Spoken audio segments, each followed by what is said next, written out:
दोस्तों आदाब नमस्कार। बार बार एक ग्लिच हो रहा है जिसकी वजह से परेशानी हो रही है।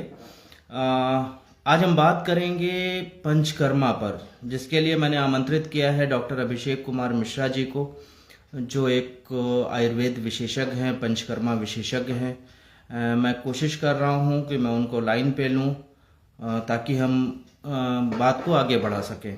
इसमें बहुत सारे सेशन होंगे। आप अगर कोई सवाल करना चाहते हैं, आपके मन में कोई सवाल है तो आप सवाल कर सकते हैं, पूछ सकते हैं। जो भी आपकी परेशानियां हैं उन पे भी बात होगी। आप मुझे मैसेज करके, आप कमेंट करके सवाल अपने पूछ सकते हैं। मैं कोशिश करता हूं एक बार उनको लाइन पे लेने की। डॉक्टर साहब नमस्कार। नमस्कार डॉक्टर साहब। मैं आपकी आवाज़ तो सुन पा रहा हूँ लेकिन आपका वीडियो नहीं देख पा रहा हूँ। सर मैं कोशिश कर रहा हूँ एक बार दोबारा से। आप मुझे तो बराबर आवाज भी आ रही है आपकी, और आपका वीडियो भी दिखाई दे रहा है मुझे। जी जी। अ, सर पहले तो बहुत बहुत स्वागत है आपका हमारे चैनल डॉक्टर रेहान काजमी पर किया। और इसके लिए भी बहुत धन्यवाद देना चाहूंगा कि आपने एक शॉर्ट नोटिस पे एक्सेप्ट कर लिया, और हम लोग ऑनलाइन कुछ आज बात कर सकेंगे जी ताकि जी। पेशेंट्स का भला हो सके। सर अब आ रही है मेरा वीडियो आ रहा है आपके पास? अ, मुझे आपका वीडियो नहीं मिल रहा है सर, मैं सिर्फ ऑडियो सुन पा रहा हूँ। वही चलिए सर, थोड़ा सा। हम लोग की खुशकिस्मती है कि हम आपको देख पा रहे हैं। तो सर शुरुआत करते हैं फिर। सर सबसे पहले मैं पूछना चाहूंगा कि पंचकर्मा है क्या? जी, बहुत बेसिक क्वेश्चन है वैसे ये। मैं आपको बहुत आसान भाषा में बताता हूँ कि पंचकर्मा एक्चुअली होता क्या है। क्या मेरी आवाज़ आपको साफ सुनाई पड़ रही जी हाँ, बिल्कुल साफ सुनाई दे रही है सर। है? जैसे कि एक्चुअली जो हमारा एंशियंट साइंस है वो एनालॉग बेस पे काम करता है। मतलब कि जैसे कि आज हम इतने फास्ट फॉरवर्ड हो गए हैं कि एक बटन दबाते ही हम इंटरनेशनल न्यूज एजेंसीज या सबको एक्सेस कर सकते हैं। लेकिन पहले के टाइम पे साइंस जो थी वो काफी एनालॉग थी और काफी कंसाइज थी। लेकिन हम ये नहीं कह सकते कि वो साइंस इतनी ज्यादा अ, इसमें कुछ त्रुटियां रही हो, ऐसा कुछ नहीं था। जिस तरह जी के आज के रिसर्च बेस्ड जो चीजें हैं वो उसके पैरामीटर्स और स्टैंडर्ड्स बढ़ाए घटाए गए हैं।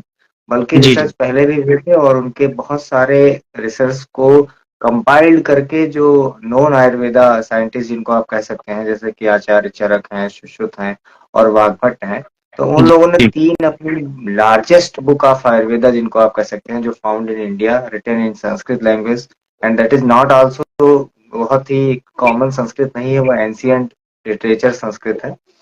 तो वहां पे उन्होंने पंचकर्म के बारे में बात किया। और अगर आपने देखा होगा तो अभी एम्स के डायरेक्टर से जब मीडिया ने क्वेश्चन किया था कि बहुत सारे लोग आजकल प्लाज्मा ले रहे हैं, जैसे अपने कुछ थ्योरीज इन्होंने डेवलप की और उनके उसके हिसाब से वो जानते हैं कि जैसे हम फ्रेश कोई 10 साल का बच्चा है उसका प्लाज्मा निकाल के खुद को इंजेक्ट करें, और कई ऐसे साइंटिस्ट हैं जो अपने बच्चों का प्लाज्मा निकाल कर खुद को इंजेक्ट कर रहे हैं ताकि वो हेल्दी और बहुत फिट रह सके। जी इसके अलावा बहुत सारी थेरेपीज आपने यूट्यूब पे और सोशल मीडिया के जरिए देखा होगा, जैसे कि ठंडे पानी में अ, मुंह डालना, या फिर डीप माइनस के टेम्परेचर के पानी में, या फिर बहुत ज्यादा ठंडी जगह पर नहाना, जो जी शावर, जी जी चिल शावर देखे होंगे आपने, जो शायद यूरोपियन कंट्रीज में ज्यादा यूज किए जाते हैं कि बहुत सारा ठंडा पानी और उसमें लोग नहाते हैं। जी तो इनका लॉन्जिटिविटी यानी कि जो इंसान की एक शुरुआत से जब से इसने होश संभाले हैं, इसने अपने आप को डिमेंस होने से बचाने के बहुत सारे प्रयास किए हैं। जी उसमें जी से तो जब ये क्वेश्चन एम्स के डायरेक्टर से पूछा गया कि आपको क्या लगता है कि which is the best technique कि हम 100 साल जी सकते हैं, शतायु हो सकते हैं और स्वस्थ शरीर को बनाए रख सकते हैं, तो जी उनका जो आंसर था उन्होंने बहुत ही अच्छा आंसर किया और उन्होंने बताया कि अभी तक जो मैं बेस्ट ऑफ माई नॉलेज, मेरे नॉलेज के हिसाब से जो सबसे अच्छी और सबसे तकनीकी रूप से सुसंगठित अगर कुछ बताया गया है तो वह है आयुर्वेद में पंचकर्म, जिसको जी फॉलो करके आप जो है 100 साल जी सकते हैं। तो ये एक विधा है जिससे आप अपने शरीर को काफी मजबूत और रोगों से मुक्त रखते हुए 100 साल जी सकते हैं। लेकिन अब इसका जो कॉन्सेप्ट है इसका सिर्फ सीधा सा फंडा है। जैसे आप किसी कमरे में रहते हैं और वहां पर रहने के साथ साथ आप वहां सोते हैं, आप वहां खाते हैं, और बहुत सारा कचरा उस कमरे में इकट्ठा हो जाता है। तो वो जी कमरा कुछ मतलब अनऑक्युपाइड चीजें तो कभी गंदी नहीं हो सकती, लेकिन जो ऑक्युपाइड चीजें हैं वो गंदी होती हैं, तो उस तरह उस कमरे में काफी कचरा हो जाता है। जी उसी तरह हमारे शरीर में हम खाते हैं पीते हैं, हमारा डाइजेशन होता है, हम इनहेल करते हैं बहुत सारी चीजें, इवन हम कानों से भी बहुत सारी गंदगी को अपने दिमाग में लेते रहते हैं। जी तो इन जी सबको बाहर निकालने का जो एक टेक्निक है उसको पंचकर्म कहा जाता है। एक्चुअली ये पंचकर्म इसलिए कहा जाता है क्योंकि इसमें 5 बेसिक टेक्निक्स यूज होती हैं, जो मेजर थेरेपी जिसको आप कह सकते हैं, जी उनका इस्तेमाल करके हम अपने बॉडी का शोधन करते हैं और अपने बॉडी को साफ करते हैं। तो आपको भी पता है कि जैसे कि अगर आज के टाइम पे हम कार है, बाइक्स हैं, इनको अगर प्रॉपर हम सर्विस करते रहें तो इनका परफॉर्मेंस काफी अच्छा रहता है। ठीक ठीक वैसे ही पंचकर्म जो है हमारे शरीर के लिए, हमारे शरीर को गंदगियों को यानी कि हमारे टॉक्सिन्स को बाहर करके और हम एक हेल्दी लाइफ की तरफ जाते हैं। तो ये है एक इसका डेफिनेशन जो आप लगभग मुझे लगता है कि अगर दर्शक दर्शकों को बहुत आसानी से ये बात समझ में आएगी। जी जी। सर मैं एक सवाल और करना चाहूंगा। मैं एकदम बेसिक सवाल से शुरुआत करता हूँ और बेसिक चीज से शुरुआत करता हूँ कि अगर मान लीजिए कि अगर मुझे फीवर हो रहा है और जी फीवर रिपीट हो रहा है, जी ठीक है, मतलब मुझे 1 महीने में, 2 महीने में या 3 महीने में बार बार फीवर आ रहा है, तो क्या सर इसके लिए हम पंचकर्मा यूज कर सकते हैं और इसमें क्या पद्धत होगी और क्या क्या आसानियां हो सकती हैं या किस तरह से ट्रीटमेंट होगा हमारा इसमें? जी अच्छा सवाल है, क्योंकि आज के टाइम पे हम देखते हैं कि हमारे डे टू डे लाइफ में जो हमारा रूटीन प्रैक्टिस होता है उसमें ऐसे बहुत सारे पेशेंट आते हैं जो फीवर की, इंटरमिटेंट फीवर की कंप्लेन करते हैं कि मैं 1 महीने पहले मुझे बुखार हुआ, मैंने 2 दिन दवाई खाई फिर ठीक हो गया, फिर मैं उसके बाद मुझे फिर से बुखार हो रहा है सर, या फिर मुझे साल में 6 बार 4 बार 10 बार बुखार होता ही है। तो यहाँ पे हमको एक बहुत बेसिक चीज ये समझना चाहिए कि पहले एक्चुअली बीइंग ए डॉक्टर, मैं आपको आप इस चीजों को आप बेहतर समझते ही हैं, लेकिन मैं जो दर्शक हैं उनके लिए इनकी जानकारी के लिए बता रहा हूँ जी कि बिल्कुल। जैसे जो फीवर है एक्चुअली ये हमारी बॉडी का इम्यूनिटी रिस्पॉन्स है। तो जी अगर साल में हमें 6 बार फीवर हो रहा है और वो जी भी अगर देखें कि हमारा एक्चुअली जो आयुर्वेद का कॉन्सेप्ट है वो देश काल बल के हिसाब से चलता है। काल मतलब जो टाइम, टाइम जी जैसे जनवरी जी फरवरी मार्च अप्रैल मई जून जुलाई अगस्त सितंबर, ये हमारे जी मॉडर्न सिस्टम्स हैं जो 12 मंथ्स को एक्सप्लेन करते हैं। जी ऐसे ही आयुर्वेद में जो है वो 6 ऋतुएं बताई गई और पूरे टाइम को, साल भर को 2 बार, 2 तरह से डिवाइड किया गया, जिसमें आदान काल और विसर्ग काल, जिसमें सूर्य की स्थिति को देखते हुए, जैसे कि जब हमारी पृथ्वी सूर्य के सौर मंडल का चक्कर लगाती है सूर्य का, तो उसमें जी एक बार वो दक्षिणा दक्षिणायन में रहता है हमारा सूर्य, एक बार उत्तरायण में रहता है, यानी कि पृथ्वी घूमते घूमते एक बार एक ऐसा पाथ कवर करती है, दूसरी बार वो अपने पाथ से हटके दोबारा से कवर करती है। जी तो 6 महीने में इस साइड सूर्य रहता है और 6 महीने उस साइड रहता है। तो जब 6 महीने इधर रहता है तो हमें ज्यादा गर्मी महसूस होती है जब ये नजदीक होता है, और जब 6 महीने दूर वाले पाथ पे पृथ्वी मूव करती है तो हमें थोड़ा ठंड का सीजन रहता है। तो इस तरह से उन्होंने जी 6 ऋतुएं बना दी, जिसमें शिशिर वसंत ग्रीष्म वर्षा शरद हेमंत। और उसके बाद उन्होंने बताया कि इन 6 ऋतुओं के जो पहले 7 दिन होंगे, कोई भी ऋतु जैसे जी चेंज हो रही है, मान लिया शरद से शिशिर से वसंत में हम जाएंगे, जैसे अभी शिशिर से वसंत में हम जा रहे हैं, ठीक जी है। तो ऐसे जी में जो शुरुआती 7 डेज होंगे, तो उन्होंने हमारे इंडियन जो चैत्र वैशाख जेठ आषाढ़ श्रावण भाद्रपद, ये जो मास है उसके हिसाब से चरक सुश्रुत ने उन महीने का वर्णन किया है, ठीक है। जी तो हमारे जो 7 डेज होंगे उसमें हमको फीवर आ सकता है, जब हमारा जब हमारी ऋतु चेंज हो रही है, और उसको ऋतु संधि काल कहा जाता है। तो अगर आपको उस टाइम पे फीवर आ रहा है, तो अगर आप किसी मॉडर्न प्रैक्टिशनर या मॉडर्न डॉक्टर के पास जाएंगे तो वो भी यही बात आपसे फर्स्ट टाइम में बोलता है कि it's just A viral fever और जस्ट ए सीजनल फीवर, ठीक। तो जी ऐसे में हमको मॉडर्न में हम पैरासिटामोल लेके उस फीवर को सबसाइड करते हैं, जबकि आयुर्वेद का कॉन्सेप्ट है कि ऐसे टाइम पे हम अपनी इम्यूनिटी को बूस्ट करने के लिए और सारी जैसे तुलसी है, गुल्लोय है, रूसा है, उड़ूसा है, बहुत सारी ऐसी इम्यूनिटी पावर को बूस्ट करने के लिए अकॉर्डिंग टू ऋतु हमें उस समय पर कुछ काढ़े इत्यादि और ऐसे भोजन हमारी निद्रा, नींद सब कुछ उस हिसाब से रखना चाहिए ताकि हम ऋतु संधि काल के फीवर से बच सकें। तो जो मेरे दर्शक ये सोच रहे हैं कि अभी शिशिर के बाद हम बसंत में जा रहे हैं, अगर उनको 5-7 दिन बुखार हो जाता है तो it's not a big deal. लेकिन मैं ये भी नहीं कह रहा हूँ कि आप 105 डिग्री टेम्परेचर पे तप रहे हैं और आप घर पे लेटकर ऋतु संधि को समझ रहे हैं और ऐसे में कुछ अलग ट्रॉमा क्रिएट कर रहे हैं। तो ऐसा नहीं करना है। अगर फीवर 104, 103 से ऊपर है तो you should consult your doctor. आपको अपने डॉक्टर से जरूर सलाह लेनी चाहिए। लेकिन बुखार जब भी हो तो उसका आप ठंडे कपड़े से अपने शरीर को पोंछ सकते हैं, पैरासिटामॉल ले सकते हैं, या फिर जो भी आयुर्वेदिक कंसल्टेशन आपके आसपास जैसे डॉक्टर रेहान काजमी सर हैं जो बाराबंकी के दर्शक यहाँ से देख रहे हैं, तो वो उनके पास जाके कंसल्ट कर सकते हैं अगर वो अपनी लाइफ को हर्बल लाइफ या फिर आयुर्वेदा लाइफ या यूनानी लाइफ इस तरह से कुछ एक मॉडल बना के चलते हैं। अब कॉन्सेप्ट जो बुखार में पंचकर्म की बात थी, अब मैं उस पे आता हूँ। पहले मैंने बुखार को क्लियर कर दिया कि आपको साल में अगर 6 बार फीवर आता है, वो भी ऋतु संधि टाइम पर जब आपके मौसम चेंज हो रहे हैं, तो it's not to worry. It's just a ये सिर्फ बॉडी का एक रिस्पॉन्ड है जो बॉडी आपको बता रही है कि यस द इम्यूनिटी पावर, आपकी रोग प्रतिरोधक क्षमता काम कर रही है। ठीक है।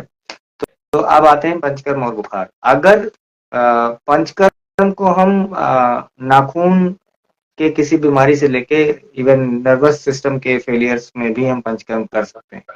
ठीक है। तो अगर इंटरमिटेंट फीवर है तो हम उसका ये देखेंगे कि हमारा कौन सा ज्वर है आयुर्वेद के हिसाब से, कि वो विषम ज्वर है कि हमारा वो सन्निपातज है या फिर किस टाइप का ज्वर है, वो सब वैद्य को देखकर डायग्नोसिस बनानी पड़ेगी। और उसमें जो बेसिक कॉमन चीज हम देते हैं वो हम विरेचन दे सकते हैं। ठीक है। लेकिन हमको ये ध्यान में रखना है कि पेशेंट के वाइटल्स, टेम्परेचर ये सब मेंटेन रखना है ड्यूरिंग द प्रोसीजर। ये ओके सर। सर एक चीज और मैं पूछना चाहता हूँ आपसे, जो बहुत कॉमन है।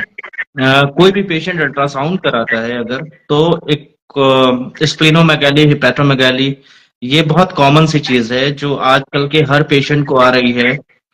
और गैसेस फॉर्मेशन होता है, इंडाइजेशन होता है, जो तकरीबन तकरीबन पेशेंट को होता है। सर इसके लिए हमको क्या क्या सावधानियां बरतनी चाहिए, और पंचकर्म इसके लिए क्या हम अपना सकते हैं? जी जी डॉक्टर साहब, ये भी बहुत ही रिलेवेंट क्वेश्चन है जो आपने किया है। अभी हमको यहाँ पे दो चीजें समझने की बहुत जरूरत है। एक तो फेक रिपोर्टिंग। ठीक। जी।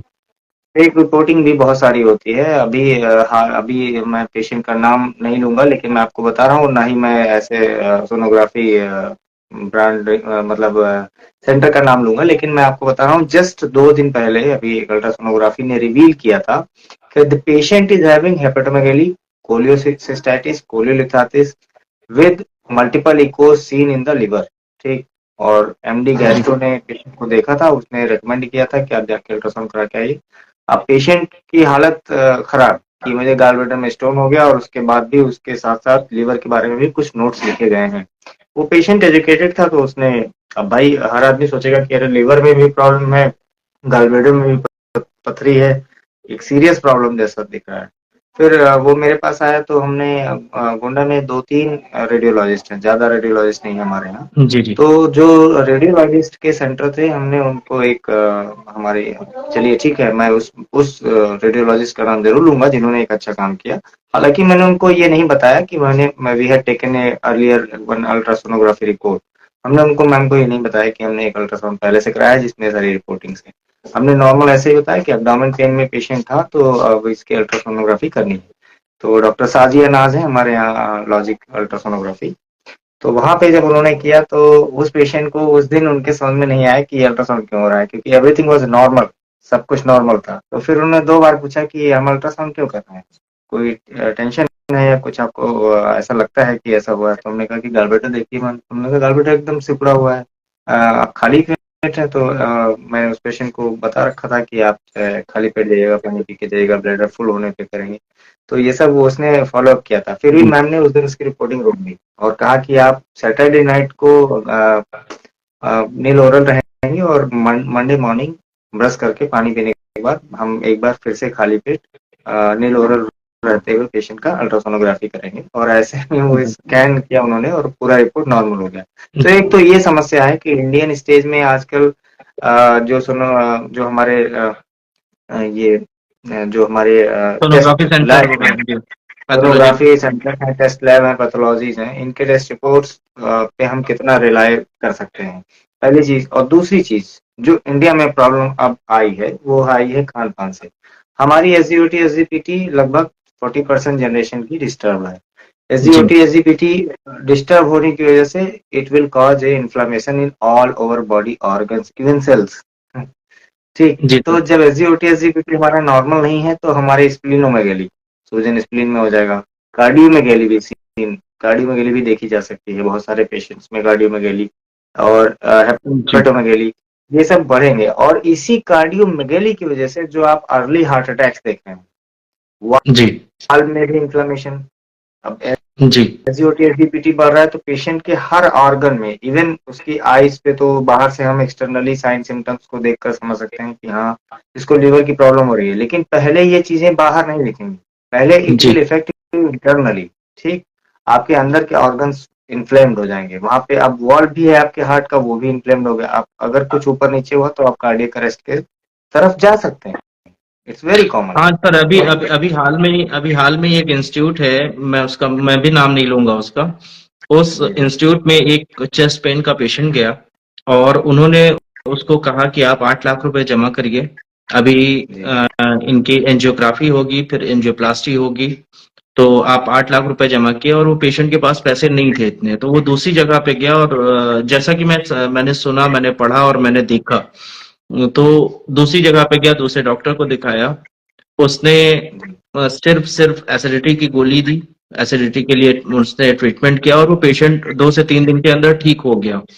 अच्छा सर, अब एक चीज मैं और पूछना चाहूंगा आपसे कि हार्ट पेशेंट जो हार्ट पेन के लिए जाते हैं, तो हम कैसे कंफर्म करेंगे कि मतलब सभी लोगों के लिए है, दर्शकों के लिए, कि कैसे कंफर्म करें कि हार्ट पेन है या गैस्ट्राइटिस की वजह से हो रहा है?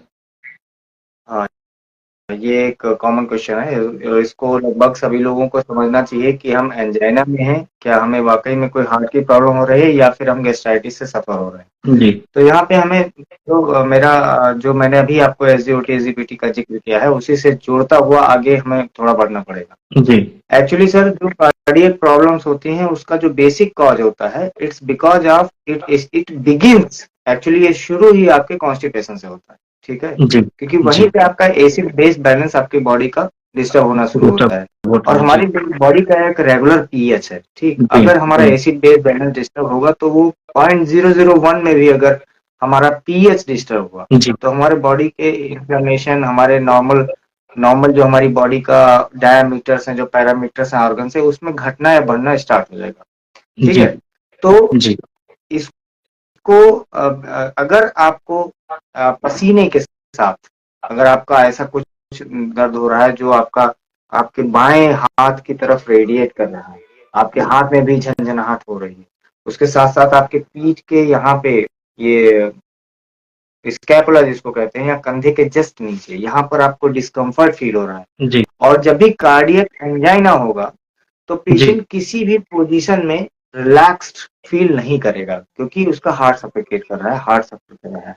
जबकि गैस्ट्राइटिस के पेशेंट में ये होगा कि आप कोई इधर, हाँ ठीक है, बैठ गए तो ठीक है, या उठ गए तो सांस नहीं फूल रही है, या हमको दर्द नहीं हो रहा है, एक ऐसा कंफर्ट जोन बॉडी में मिलता रहेगा अगर गैस्ट्राइटिस है।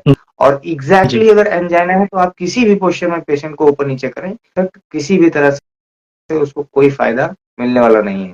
पहली चीज, आपके सीने में दर्द होना, बाएं तरफ दर्द होना, इवन कुछ कार्डियक जी प्रॉब्लम्स में दाएं तरफ भी दर्द हो सकता है, लेकिन वो बहुत सारे रेयर हैं। बाएं तरफ आपके चेस्ट में पेन होना, आपको पसीना आना, आपकी पीठ में भी दर्द होना, और दर्द का अब हाथों बाएं हाथ की तरफ बढ़ने लगना, झंझनाहट शुरू होना और जकड़न सा महसूस करना, आपके फेफड़े के जस्ट नीचे आपको कुछ पकड़ रहा है, जकड़ रहा है, आपकी सांसों में दिक्कत हो रही है, इस तरह का कोई भी दर्द है तो ये कार्डियक प्रॉब्लम के सिम्टम्स है, इसको समझना चाहिए। अगर हमें गैस्ट्राइटिस की प्रॉब्लम है तो ये आपके डायफ्राम, मतलब आपको सीने में भी जलन दर्द रहेगा, जी लेकिन वो डिस्कम्फर्ट इस लेवल का नहीं रहेगा कि आपको बहुत सारा पसीना हो, या इस तरह से आप किसी एंगल में इधर उधर करने से आपको फायदा मिल जाएगा। अगर गैस्ट्राइटिस की वजह से वो अ, सीने में दर्द हो रहा है। जी और ऐसे जी में क्या होगा कि अगर आप कोई दवाई, जैसे कोई भी कोई गैस का चूर्ण है या कोई मौजूद है आपके पास, या फिर कुछ पेंटाप्राजोल की टैबलेट्स हैं,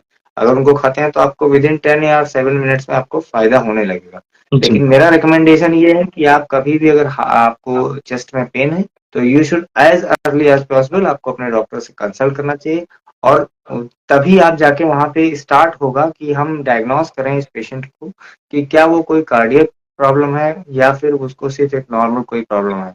तो सबसे पहले हमें बीपी देखना होगा, फिर ईसीजी करेंगे। ईसीजी कई कई केसेस में आपका ईसीजी इको नॉर्मल होने के बावजूद भी प्रॉब्लम्स जो है जुड़ी हुई होती हैं कहीं ना कहीं होती हैं। आपके जी हार्ट से। जी जी। जी तो ऐसा भी ध्यान रखना है हमें, अगर दर्द है और हम डॉक्टर के पास पहुंचने के बाद मान लिया कि हम किसी जनरल फिजिशियन के पास जा रहे हैं और वहां पे अगर हमको विद इन जो हमारा गोल्डन पीरियड है यानी कि 3 घंटे का जो हमारे पास टाइम है, उस टाइम में अगर हमको 30% टाइम हमने वेस्ट किया अपने डॉक्टर को पहुंचने के बाद और उसके बाद अगर 20% टाइम कंज्यूम किया और हमें पेशेंट को रिलीफ नहीं है तो he should think about some cardiology center. उसको किसी कार्डियक डॉक्टर के पास जरूर पहुंचना चाहिए। जी सर। अच्छा सर, एक चीज और आजकल बहुत देखने को मिल रही है, बहुत और अर्ली स्टेज में, बहुत और अर्ली। बहुत ही इम्पोर्टेंट चीज मैं यहाँ पर भूल गया। जी कार्डियक प्रॉब्लम का जो रीजन होता है मैंने उसका रूट कॉज बताया कि वो कॉन्स्टिपेशन से होता है। और जी अगर आप पंचकर्म की तरफ जाते हैं तो पंचकर्म सबसे बढ़िया काम आपके ब्लॉकेज को खोलने के लिए कर रहा है।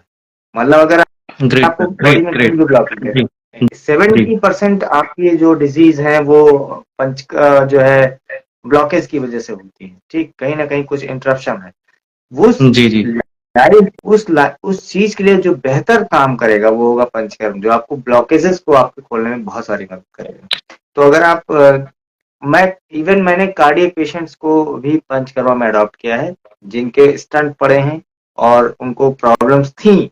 मतलब ऑलरेडी स्टंट जी पड़ा हुआ है, कार्डियोलॉजिस्ट ने स्टंट डाला है, लेकिन उसके बाद भी वो दवाइयां खाने के बावजूद भी वो डिस्कम्फर्ट फील करते थे और उनको चलने में दिक्कत होती थी, उनको वीकनेस फील होता था। ऐसे पेशेंट्स के लिए भी मैंने विरेचन किया है। जी। जाहिर सी बात है सर, जाहिर सी बात है, जो ब्लॉकेज हैं उन ब्लॉकेज में मैंने भी देखा है, आपको कई पेशेंट रेफर भी किए हैं मैंने इस तरह के, और उनको काफी रिलीफ है, जो आज भी बहुत तारीफें करते हैं, और बराबर मैं ऐसे पेशेंट जो भी होता है मैं आपके पास रेफर करता हूँ पंचकर्मा के लिए। अच्छा सर, इससे जुड़ा एक चीज और मैं जानना चाहता हूँ, ये कि अगर जो आज अर्ली स्टेज में डायबिटीज हो रही है, हाइपरटेंशन हो रही है, बीपी हाई हो जाता है मरीज का, शुगर जिसको कहते हैं वो हो रही है, तो इसमें क्या हम कितने कितने समय के बाद पंचकर्मा ले सकते हैं जो इसमें हमको रिलीफ हो, हमारी शुगर कंट्रोल रहे, हमारा बीपी कंट्रोल रहे? हम 1 साल पर एक बार पंचकर्म के लिए जाना चाहिए हमें। और ऐसा नहीं है कि आपको पंचकर्म में पांचों कर्म आपके लिए किए जाए। जी।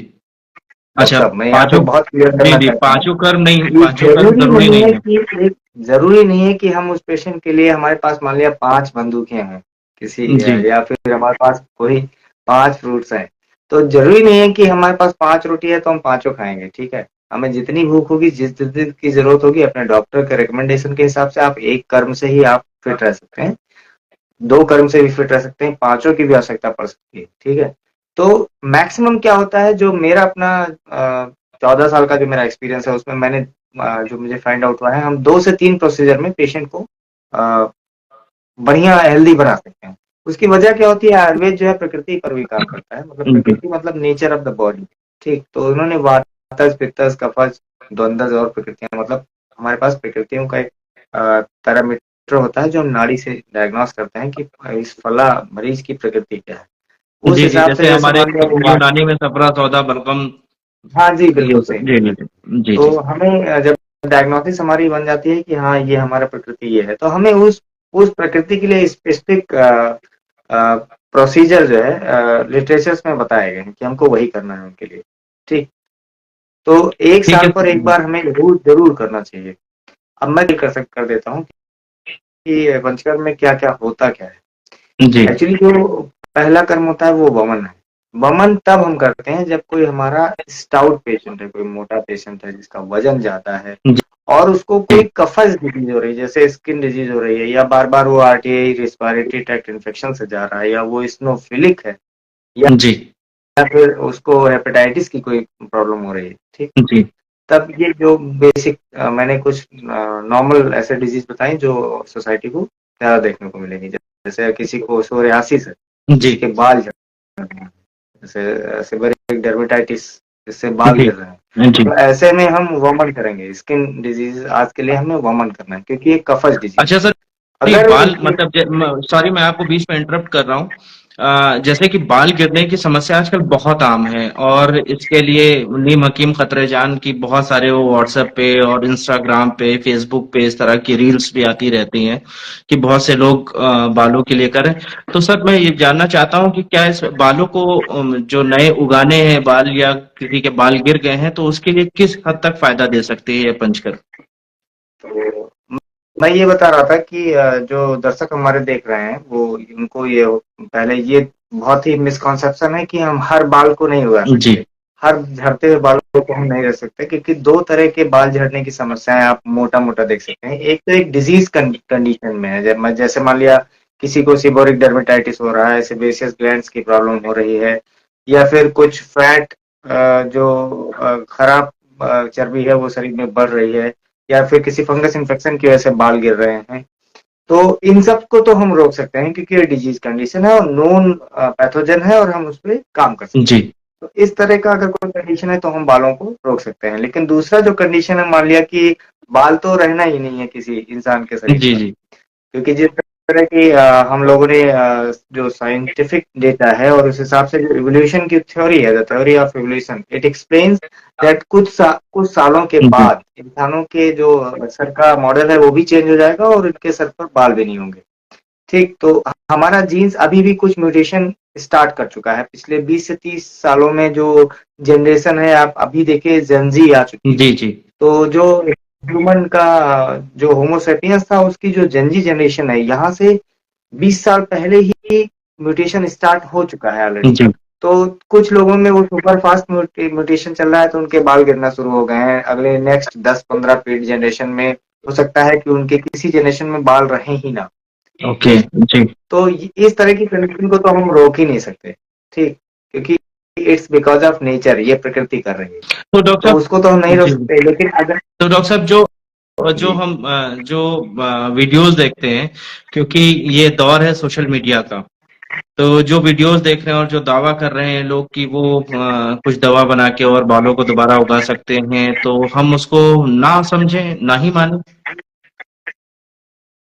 जी जी, दवा करके हम मैंने बताया ना कि अगर कोई डिजीज कंडीशन है तो उसकी तो हम दवा कर सकते हैं, जी ठीक। और अगर कंडीशन डिजीज है ही नहीं, जैसे पोल्यूशन के एरिया में वो रह रहा है, पिछले 40 सालों से आर्सेनिक का पानी पी रहा है और 40 साल बाद उसके बाल जो है आधे बचे हैं, जी अब ऐसे पेशेंट के साथ हम कुछ भी नहीं कर जी पाएंगे, जी ठीक, क्योंकि ही हैज उसका सेल्स का ग्रोथ का और डेवलपमेंट्स का उसका टाइम पीरियड भी खत्म हो चुका है और उसके बाल भी गिर रहे हैं, क्योंकि उसने अपने जो बॉडी का जब बन रही थी, यानी कि जब उसका अगला पिछला 40 साल जब वो डेवलपमेंट के टाइम पे जी था, उस समय जिस क्लाइमेट में बनाया गया, जैसे मान लिया किसी भट्टे के पास हम घर बनाते हैं जी और बिल्कुल नजदीक चिमनी है उसके, जी जी ठीक है, तो हम जब बना रहे हैं, पेंट कर रहे हैं, तो उसके हर परत दर परत वो चिमनी का धुआं उसमें चला जाएगा चला जी जाएगा। तो उस घर की जो उसका लाइफ स्पैन होगा वो काफी कम जी होगा। जी ठीक उसी तरह अगर डेवलपमेंट टाइम पे हमने अपना उन सब चीजों को ध्यान नहीं दिया और हमने पोल्यूशन को ज्यादा बालों में हमारे गया, कार्बन बढ़ा, कुछ ऐसी कंडीशन पैदा हुई जिससे हमारी पूरी सेबेसियस जी ग्लैंड खराब हो गई, ठीक, जी तो वहां पे आप कुछ नहीं कर सकते, क्योंकि हाँ, इंसान अभी कुछ ऐसा कुछ भी नहीं डेवलप कर पाया है जिससे वो सिंगल सिंगल लाइफ साइकिल को डेवलप कर जी सके, ठीक। बिल्कुल तो अगर सिल्वेस्टियस ग्लैंड ही खत्म हो गई या वो मर गई या उसमें वो काम खत्म कर दिया, काम करना बंद कर दिया, इनएक्टिव हो गया, तो हम उसको रीजनरेट नहीं कर सकते, except except the cells of liver and the known drug is punarnava, punarnava जी ठीक, वो भी आयुर्वेदा या यूनानी से, जी जी जी। ठीक। तो सर अभी हमारे एक तक जो व्यूवर हैं, कुछ भी हमारे एक व्यूवर अजमेर रिजवी जी हैं, जो शायद उन्होंने देर से ज्वाइन किया। बहुत ही बहुत ही जी बहुत ही बहुत ही कॉमन कमेंट इन्होंने किया है और ये समस्या बहुत तेजी से बढ़ रही है लोगों में। जी और जी जी, और मैं चाहूंगा कि इस पे सवाल आप पूछें, फिर मैं इसको बहुत अच्छे से आपको बताऊं और शायद बहुत सारा फायदा इस वीडियो के जरिए बहुत सारे लोगों तक पहुंच जाएगा, क्योंकि fatty liver is a very common problem nowadays and it's causing very dangerous and life threatening disease जी। टू। तो सर मैं यही पूछना चाहता हूँ कि जैसे इन्होंने पूछा है कि फैटी लीवर के लिए क्या करें, तो सर सबसे पहली चीज तो मैं ये पूछूंगा कि पंचकर्मा से फैटी लीवर को किस तरह से खत्म किया जा सकता है? या लीवर डिजीज है तो जी। बिल्कुल, ये yes, this is the correct patient for the जी पंचकर्मा।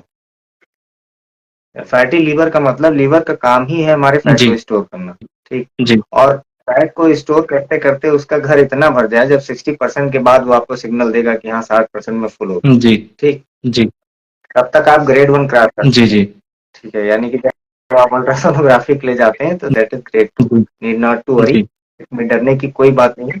हम अपने लिवर को उस फैट का जो हम यूज नहीं जी किया हमारे लिवर ने, उसको हम काम पे लगा देंगे, ठीक। और लिवर के टॉक्सिन्स को बाहर निकालेंगे, जिसमें उस फैट में जो गंदगी है उनको बाहर किया जाएगा। जी इसमें हम करते क्या है, हमारे लिए जो बेस्ट ट्रीटमेंट है वो विरेचन, ठीक। फैटी लिवर वाले पेशेंट आजमी रिजवी जी जानते होंगे कि उनका पेट नहीं साफ हो रहा था पिछले साल भर से, जी ठीक। और उनको गैस्ट्राइटिस की प्रॉब्लम रहती थी और पेट में कभी कभी दर्द होता था, हल्का उनका पेट बढ़ा भी हुआ है। अभी ये नाड़ी विज्ञान की बात है, लेकिन ये मैं दूरस्थ नाड़ी से बात कर रहा हूँ जी क्योंकि उन्होंने सिम्टम जी बता दी। शायद अगर आजमी रिजवी जी जुड़े हुए हैं तो शायद उनको रिप्लाई करना चाहिए, कमेंट के माध्यम से बताना चाहिए कि शायद मैं सही बातें कर नहीं रहा नहीं, हूँ। बिल्कुल सही कह रहे हैं सर। बिल्कुल आप सही, बिल्कुल सही कह रहे हैं। जी जी जी। जी तो ऐसे में क्या है कि हम इनके लिए एक ही बहुत सिंपल प्रोसीजर है, विद इन जी 14 days, within 14 days he can burn his liver fat, जो एक्सेस मात्रा जी में। बाकी लिवर में तो फैट रहेगा ही, क्योंकि लिवर का एक काम ये भी है कि वो फैट की बॉडी फैट को स्टोर जी करे। तो हम क्या करेंगे, पहले 5 दिन हम बॉडी मसाज करेंगे। जी बॉडी मसाज में पंचकर्म में कोई भी प्रोसीजर करने से पहले हमें बॉडी को तैयार करना है। जैसे कि वो कॉन्सेप्ट ये है कि मान लिया किसी हम बांस की लकड़ी को लिए और उसको हमें मोड़ना है, जी तो पहले जमाने में क्या करते थे, उसमें तेल लगाते थे, थोड़ा आग दिखाते थे, और फिर मोड़ते थे मोड़ने हल्का, की। फिर तेल जी लगाते थे, फिर आग दिखाते थे, फिर मोड़ते जी थे। ठीक उसी प्रकार हमें स्नेहन स्वेदन के प्रोसीजर से उस पेशेंट को 7 डेज तक ले चलना है। स्नेहन मतलब बा है स्नेहन, जी उसमें ऑयल मसाज होगा और स्टीम दिया जी जाएगा। अब वो स्टीम जो दिया जाएगा वो ऐसी ड्रग से दिया जाएगा जो स्टीम पेशेंट के फैट को किल करने, यानी कि फैट को बर्न करने या उसके मेटाबॉलिज्म प्रोसेस को बढ़ाने में मदद करे। जी जैसे जीरक है, शुंठी है, बहुत सारी ऐसी दवाएं हैं जो हम यूज कर सकते हैं और वो हम अग्नि का ट्रीटमेंट करेंगे जी वहां पर। अग्नि मतलब मेटाबॉलिज्म के लिए जो हम, जैसे मेटाबॉलिज्म से जैसे किसी कंपाउंड या कॉम्प्लेक्स मटेरियल को हम तोड़ते जी हैं और उससे फिर एटीपी को लेके बॉडी उसे सेल्स में कंज्यूम करती है थ्रू माइटोकॉन्ड्रिया, जी ठीक। तो हम भी अग्नि ट्रीटमेंट मतलब we are going to treat the mitochondria, ठीक। ओके ओके माइटोकॉन्ड्रिया, जी ठीक। तो एंड एक सिंगल माइटोकॉन्ड्रिया नहीं, पूरे बॉडी की जितनी माइटोकॉन्ड्रियाज लगी हुई हैं जो ग्लूकोज को ट्रांसफॉर्म करती हैं एनर्जी में, जी ठीक है। तो हम उसको ट्रीट करने का प्रयास करेंगे। तो अब क्या करेंगे, ऐसी ड्रग्स का सिलेक्शन करेंगे, ऐसा ऑयल यूज करेंगे जो उनकी बॉडी में पूरे सेल्स में पहुंचे और उसके बाद वो स्टीम ले। 7 डेज ये प्रोसीजर करेंगे, 7 डेज का ये प्रोसीजर। लेकिन हमको यहाँ पर एक बहुत ही बारीकी से ध्यान रखना है कि हम जो ऑयल यूज कर रहे हैं वो कहीं कफज नहीं होना चाहिए, यानी कि क्योंकि ऑलरेडी जी वो फैटी लिवर है, तो हम ऐसे फैट को ना यूज करें कि जो उसके लिवर के फैट को बढ़ाने में मदद करे। हमें ऐसा तेल या ऐसा ऑयल यूज करना है जो ऑयल हमारे लिवर को प्रोएक्टिव करके उस फैट को बर्न करने में हमारी हेल्प करे। तो इसके लिए भी हमें उस पेशेंट को देखना पड़ेगा, उसकी नाड़ी, मल, मूत्र, जीवा, त्वक, सत्व, सार, बल, प्रकृति, बैठ कर एक आयुर्वेदा डॉक्टर के पास आपको पूरा एनालाइज करना पड़ेगा। उसके बाद रूटीन में लिखी जाएगी कि ये दवा इनके लिए है, इस ऑयल से इनका मसाज होगा और इस दवा से इनका स्टीम होगा। 7 डेज के प्रोसीजर को करने के बाद हम उस पेशेंट को रात में 2 डोज सिर्फ देते हैं। और उन 2 डोज में हमारा क्या होता है कि हम लिवर को प्रोएक्टिव करने के लिए एक दवा देते हैं जिससे लिवर हमारा प्रोएक्टिव होता है। और जब हम मसाज करते हैं तो रेहान भाई, अगर हम कोई गीला कपड़ा भी लेना और उसको ऐसे निचोड़ें तो उसका पानी जिधर की तरफ हम प्रेशर करेंगे उधर उधर की तरफ जाएगा। जी सेम वैसे ही हम ब्लड फ्लो और लिम्स को जब मसाज करते हैं तो इस डायरेक्शन में करते हैं कि हमारा जो बॉडी का ब्लड फ्लो है वो घूम कर जितने भी गंदगी, जैसे हम किसी पाइप पाइप जो हमारी वेन्स आर्टरीज हैं पाइप की तरह, अगर हम पाइप में कोई चीज फंसा हुआ उसको दबाते ऐसे पाइप को लेकर जाएं तो वो चीज भी आगे बढ़ती हुई चली जाएगी, ठीक। तो हमें ऐसा करना है कि पैरों को नीचे की तरफ, पेट की तरफ मसाज करना है, मतलब नीचे से पेट की तरफ। जी तो जो भी गंदगी हो, टॉक्सिन्स वो हमारे जीआई ट्रैक में आ आ जाए जाए, जी ठीक। जी और फिर हम वो 2 डोज जो लिवर को प्रोएक्टिव करने के लिए, जिसको स्नेहपान कहते हैं आयुर्वेद में, जी वो 2 डोज दे देंगे और हमारा लिवर प्रोएक्टिव हो जाएगा। अब हम दस्त के लिए तैयार हैं। ठीक। ठीक है सर। सर जैसा कि अभी जी उसको दस्त, जी अभी जैसा हम कि दस्त नहीं देने जा रहे। जी जी हाँ, बोलिए बोलिए सर, बोलिए। फिर उसके बाद हम उसको 2 दिन का गैप देंगे, ताकि जो कुछ भी लिवर को करना कराना है, जितना भी उसको प्रोएक्टिव स्टेज में आना है, वो अपने आप, क्योंकि लिवर जो है 72 आवर्स लेता है कंप्लीट रीस्टार्ट। जी तो हमने अब ड्रग को दिया, तो अब हमारा लिवर पूरी तरह से रीस्टार्ट है। उसके शाम को जैसे कि हमने 2 दिन का ब्रेक दिया, उसके ब्रेक के बाद हम शाम को उसको उड़द की दाल, चावल, पूरी, सब्जी, खीर, जो भी पेशेंट खाना चाहे वो शाम को खा ले आराम से। जी फिर अर्ली मॉर्निंग सुबह सनराइज के साथ ही हम उसको खाली पेट, बिना कुछ चाय वाय पिए, हम उसको विरेचक ड्रग दे देंगे, जिससे अब उसको दस्त आना शुरू हो जी जाएगा। ठीक। जी और उस दस्त को हमें जितनी बार पेशेंट दस्त जाएगा उतनी बार हम उसको गर्म पानी पिलाएंगे, जितनी बार दस्त जाएगा हम गर्म पानी पिलाएंगे। या प्रोसीजर करते रहेंगे, पेशेंट के वाइटल्स को चेक करते रहेंगे, बीपी नॉर्मल, ऑक्सीजन नॉर्मल सब रखते हुए। अगर सोडियम पोटेशियम कोई भी दिक्कत होती है, तो आप वो सारी चीजें अपने क्लिनिक पे उस चीजों के लिए तैयार रहें, और पेशेंट को काउंसिल भी करते रहें। ORS है, इलेक्ट्रोलाइट्स हैं, नाइट्रोजन सलाइन है, नॉर्मल सलाइन्स, ये सब आप रखें। और उसके बाद ऐसा कभी किसी कंडीशन में मेरे साथ कभी नहीं हुआ कि हमें किसी मॉडर्न मेडिसिन का जी सहारा लेना पड़ा। जी तो इसमें डरने घबराने की कोई बात नहीं, मैंने सिर्फ एक कॉशियस रहने की बात कही।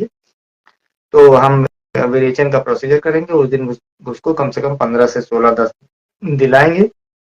और उसके बाद हम अगले 7 दिन तक उस पेशेंट को, जैसे हम आग जलाते हैं ना, तो छोटी छोटी लकड़ियां जलाते हैं, फिर बड़ी लकड़ी लगाते हैं, फिर बड़ी लकड़ी लगाते हैं, फिर जी बड़ी लकड़ी।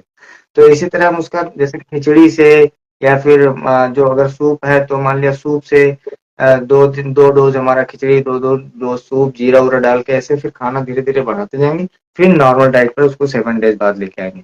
इन 14 जो 7 डेज का हमने मसाज किया, 2 दिन का गैप दिया, 9 दिन, फिर 7 डेज का हमारा रिहेबिलाइट करना जी है हमारे बॉडी को। जी तो ठीक। 16 दिन। अब ये आपका 9 और 7, 16 दिन में आपका लिवर पूरी डिटॉक्सिफाई हो जाएगा। उसके बाद आपको कुछ छोटी छोटी दवाइयां लेनी है और अपना अल्ट्रासाउंड कराना है। यू विल बी अच्छा सर, नॉर्मल। एक चीज मैं और पूछना चाहूंगा। जो ये 16 डेज का प्रोसेस है, इस प्रोसेस जी, में क्या पेशेंट को बराबर एडमिट रहना होगा वहीं पे? इसमें दोनों ऑप्शन होते हैं। अगर कोई लोकल पेशेंट जी है तो हम वो अपने घर से आ सकता है। ठीक। फिर अपना प्रोसीजर करा के अपने घर जा सकता है।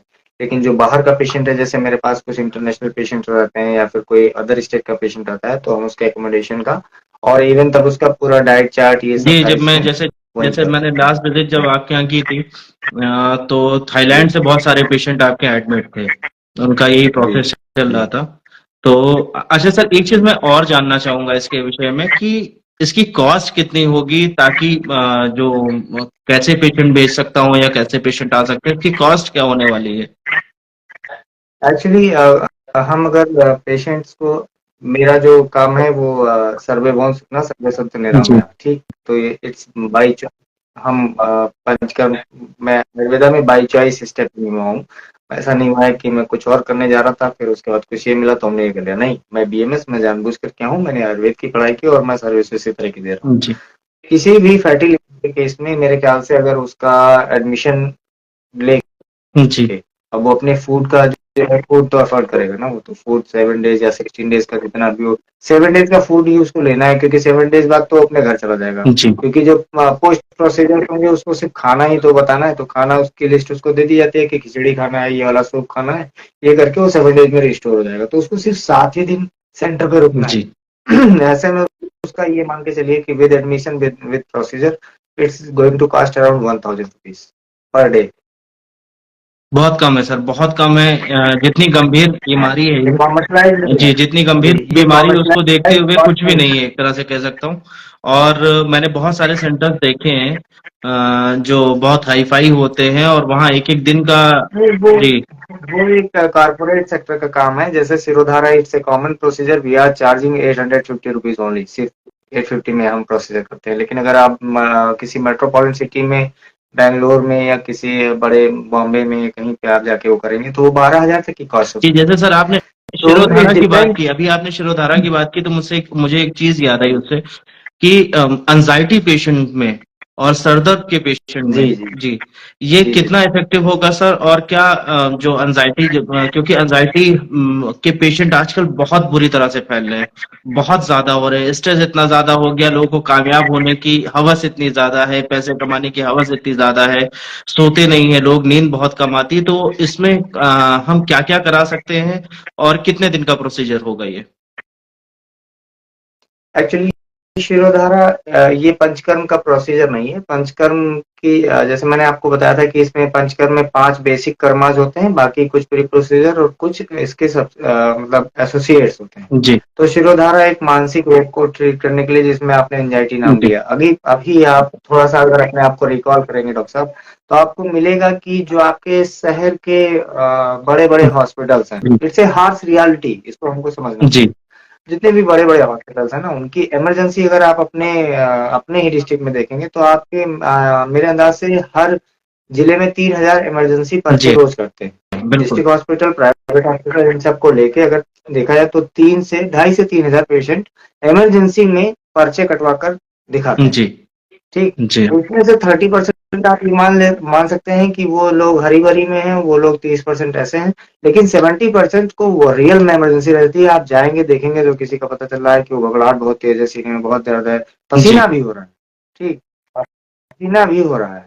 बट अगर आप इसी चीज को अपने आप को रिकॉल करें, at the time of Covid, जब सारी इमरजेंसीज पे भीड़ खत्म जी हो गई थी, लोग हॉस्पिटल जाना पसंद नहीं कर रहे थे, तो इसका मतलब अगर हमारे 3,000 पेशेंट्स में 1,000 पेशेंट को जल्दबाजी की वजह से इमरजेंसी पर्चा कट रहा है, तो जो 2,000 फेक इमरजेंसी हैं जी डॉक्टर साहब, आप समझ रहे हैं नहीं मेरी नहीं, बात बिल्कुल को? बिल्कुल सही वो कह 2,000 patient, 2,000 death per day emergency में हर डिस्ट्रिक्ट में, तो उन लोगों की होनी चाहिए थी जो कोविड के दौरान इमरजेंसीज में लोग नहीं देखे जा रहे थे। जी जी तो ऐसा हुआ जी नहीं। बिल्कुल सही कह कोविड रहे में हैं आप।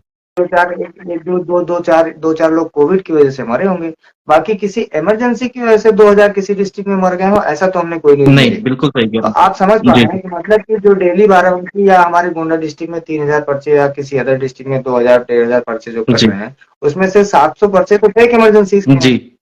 तो जिनका जिनका फायदा आज के पेशेंट, पूरी तरह से डॉक्टर्स उठा रहे हैं, जिनका फायदा पूरी तरह से डॉक्टर्स उठा रहे डॉक्टर्स डॉक्टर्स उठा रहे हैं, वैद्याज या फिर हैं। कोई हकीम नहीं उठा पा जी रहे। हाँ, बिल्कुल और बिल्कुल सही कह रहे हैं। नहीं सर, उसमें भी सारे कंडीशन सिस्टम है सर, फास्ट उसमें भी होते कंडीशन है, वैद्य या हकीम के लिए जो आपने बात कही, तो एक हैं। मिसाल दी जाती है सर, एक हमारे यहाँ एक चीज मिसाल दी जाती है। एक चीज प्राउडली, एक चीज और प्राउडली बोलना चाहूंगा जी कि जितने मिस जी हैपनिंग्स आज आज के डेट में जितने आयुर्वेदा सेंटर्स होंगे, उसके 100 to 125%, यानी कि 70, आप मान के चलिए कि 60% जो है मॉडर्न जी हॉस्पिटल्स हैं, 40% आयुर्वेदा सेंटर्स हैं जो रजिस्टर्ड है जी इंडिया में। जी मैं ऋषि पद्धति या फिर गुरु शिष्य परंपरा से छोड़कर रजिस्टर्ड की बात जी कर जी रहा हूँ। 60% मॉडर्न हॉस्पिटल होंगे और 40% आयुर्वेदा, यूनानी, होम्योपैथी या फिर आयुष चिकित्सक के क्लिनिक्स जी होंगे, या हॉस्पिटल्स, इवन हॉस्पिटल्स भी हैं, एम्स हैं, बहुत सारे ऐसे हॉस्पिटल हैं, पतंजलि जी हो गए। आपको जितनी मिस हैपनिंग्स आपको मिलेंगी, जी वो मॉडर्न हॉस्पिटल में रेशियो आप देखेंगे तो मेरे ख्याल से 1:90 का होगा। बिल्कुल सही कह रहे हैं, बिल्कुल सही कह रहे हैं ठीक। आप। जी और ऐसा नहीं है कि आप सिर्फ इमरजेंसीज वाले पेशेंट मर रहे हैं, पता चल रहा है कि एडमिट था पेशेंट 15 दिन से, वो एक्सपायर हो जी गया। और सेम पेशेंट वही असाध्य या फिर क्रिटिकल केसेस के पेशेंट्स आयुर्वेदा हॉस्पिटल्स को भी विजिट करते हैं, होम्योपैथी हॉस्पिटल्स को भी विजिट करते हैं, इवन यूनानी हॉस्पिटल्स को विजिट जी करते हैं, लेकिन वहां पे मिस हैपनिंग्स का चांस जीरो जी मिलेगा। हाँ, बिल्कुल सही पर कह ईयर की रहे बात हैं। जी हाँ डिस्ट्रिक्ट लेवल पे जीरो जाएगा। जी और जब कोई भी किसी डिजीज को एक्सप्लेन करना होता है और उसका जो ठीकरा फोड़ना होगा, तो आयुष आयुष डॉक्टर्स के ऊपर ही वो ठीक जाएगा है, कि इन्होंने ये कर दिया तो। जी जी बिल्कुल सही कह रहे हैं।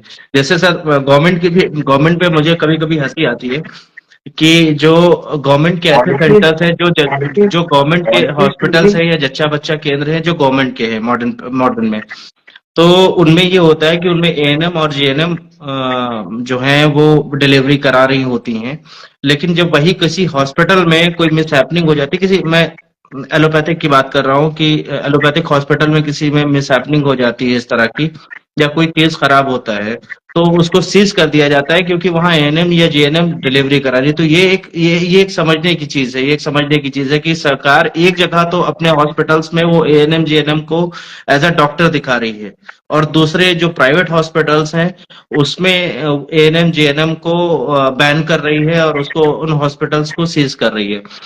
खैर सर, हम अपनी पैथी पे आ जाते हैं, उनकी बात ही क्या करें। अपनी पैथी पे आ जाते हैं कि दूसरी सर, मैं जो बात कर रहा था एंजाइटी की, जिसपे हम लोगों ने इतनी लंबी चर्चा चल रही है पिछले कुछ मिनटों से। तो सर, एंजाइटी के केसेस को कितने दिन लग जाएंगे बेहतर होने के लिए, और क्या उसको एडमिट होने की जरूरत होगी, या वो 15-15 दिन पे आके या 10 दिन पे आके वो अपना ट्रीटमेंट लेके जा सकता है? एंजाइटी पेशेंट्स को हमको ऐसे ही ट्रीट करना चाहिए, उनको डेट देना चाहिए जी। हमेशा। एंजाइटी पेशेंट्स को हमें डेट शेड्यूल करना चाहिए, उनकी काउंसलिंग भी होनी चाहिए, उनका ट्रीटमेंट, थेरेपीज, मेडिकेशन सब कुछ होना चाहिए। और हमें हमें हमेशा एंजाइटी पेशेंट्स को कोशिश करना चाहिए कि we should not admit them, वो अपने घर जाएं, दवाइयाँ खाएं और प्रॉपर डेट पे उनको फिर से विजिट करें। जी सर, मैं आपका बहुत बहुत शुक्रगुजार हूँ कि आपने इतना कीमती वक्त दिया, और आपका इतना बिजी शेड्यूल होने के बावजूद भी आपने अपना कीमती वक्त हम सबको दिया, और आज हमारे व्यूवर्स जो होंगे, जो हैं मौजूद जो है, या जो और आगे होंगे, उनको बहुत अहम जानकारियां मिली। तो मैं आपका बहुत शुक्रगुजार हूँ, और मैं जल्दी आपसे फिर राब्ते में आऊंगा, क्योंकि मेरे जहन में भी बहुत सारे सवाल हैं, हमारे व्यूवर्स के जहन में जाहिर सी बात है बहुत सारे सवाल होंगे। तो पंचकर्मा से रिलेटेड हम लोग जल्दी ही फिर बात करेंगे सर, और उसके लिए मैं चाहता हूँ कि मैं आपको पहले से बता दूंगा, उसके लिए मैं चाहता हूँ कि आप अपना समय मुझे बता दीजिएगा कि किस टाइम आप फ्री हो सकते हैं। वैसे तो बहुत मुश्किल है एक प्रैक्टिशनर के लिए फ्री होना, कि कभी भी इमरजेंसी या कभी भी पेशेंट आ सकते हैं। तो बहुत बहुत शुक्रिया सर, और थैंक यू डॉक्टर। फिर हम लोग जल्दी मिलेंगे सर। नमस्ते। Thank you.